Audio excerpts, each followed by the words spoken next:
The Elfin Forest is in Los Osos.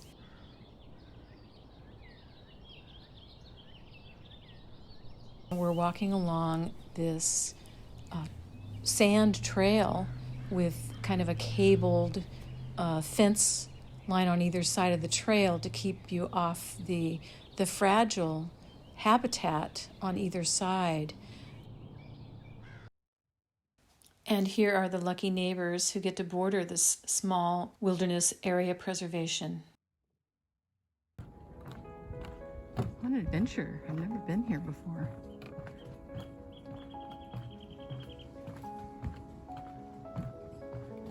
Which way to go? This way? Or this way? Well, there's two lookout points.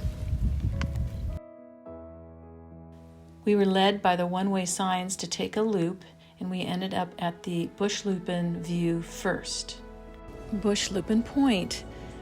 Oh, because there's a bush lupin here. And look at that view. Wow. Look how you can see the seeds inside those velvety pods of the bush lupin with the light behind it. I just love that. The archaeological record indicates that humans were occupying this area during at least the last 9,000 years. Probably seasonally hunting and gathering.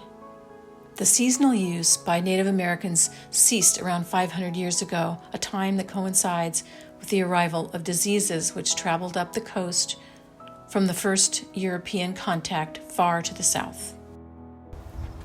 The signage here is fantastic, and these little paper brochures show where you can find the different native plants.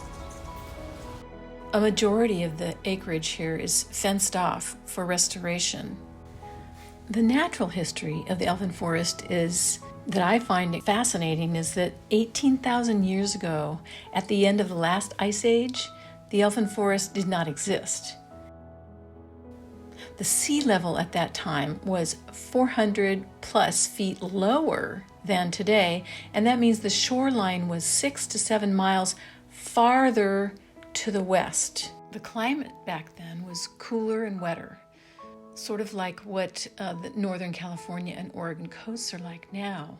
So there would have been grizzly bears and mammoths and giant bear sloths and saber-toothed tigers and camels.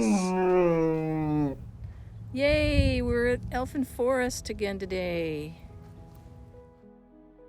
What's amazing to me at the Elfin Forest, being the flora freak that I am, are the plants. I haven't seen this in a while. This is the fuchsia flowered gooseberry. And that's the little flower. Not too many on here, but the thorns are even red on this particular branch. There's a lot of thorns. Let's see what else there is. Wooden boardwalk is really great to keep people from going off the trail. And oh, here's a still green, the California anemone, no flower. I think that finished flowering a long time ago. Underneath more gooseberries. It smells so good in here. A couple of the Seven Sisters peaks over there. And then there's more. This sage is looking a little thirsty, but it has a few flowers and some bees on them. Smells good, making the whole area smell good. And then I've got some monkey flower twining itself up into this ceanothus.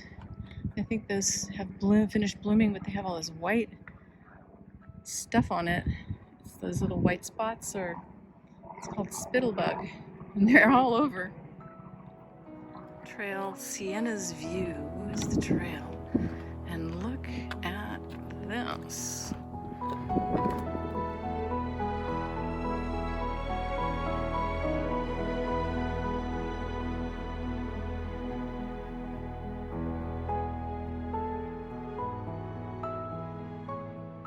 It's July 2021 and the drought is taking its toll. You can tell on this black sage that it's lost most of its leaves, and you can see the structure inside, which is amazing. You usually can't see the structure inside a black sage, but it's conserving moisture by losing its leaves, but it will be waiting for the rains in the wintertime, and these plants are drought tolerant, so hopefully it'll make it. I've noticed these flowers growing out of these dry shrubs, and I thought, what is it coming from? Now I can see through the shrubs to the succulent Dudleya down in there. Let me put this aside. In there, you can see it. I love Dudleyas. They're so beautiful, and I didn't know they grew in the sand dunes. This is fabulous. It just shows again how these little plants tuck themselves under something else, and then they pop up and say, I'm here. There's a wonderful resource. It's how I identified this specific Dudleya. Calflora Database. It's a nonprofit that provides information about California plant diversity. It's a digital library and repository from all kinds of sources, public, private, and individuals. This map shows the range where this Dudleya grows, its bloom time, photos, and even if it's available to buy. It's like a maze in through all this shrubs and trees. I love the feeling, not knowing what's around the corner. And think of how they built this thing. Oh, look at this. This is a special local manzanita.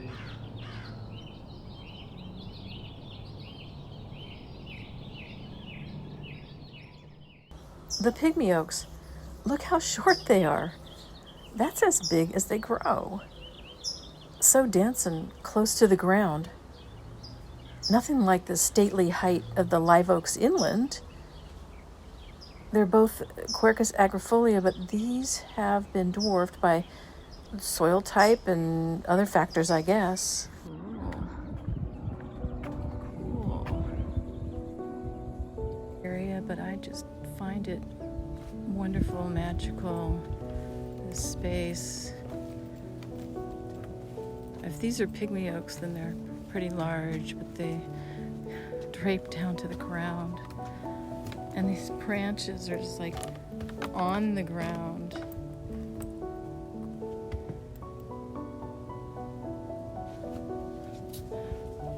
Re-emerging out of the leaves.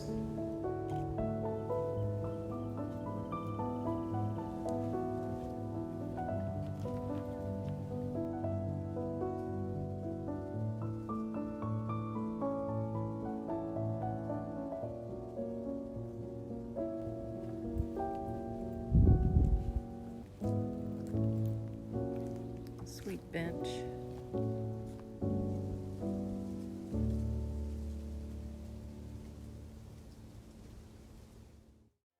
And that's my personalized tour of Elfin Forest. Hope you enjoyed it.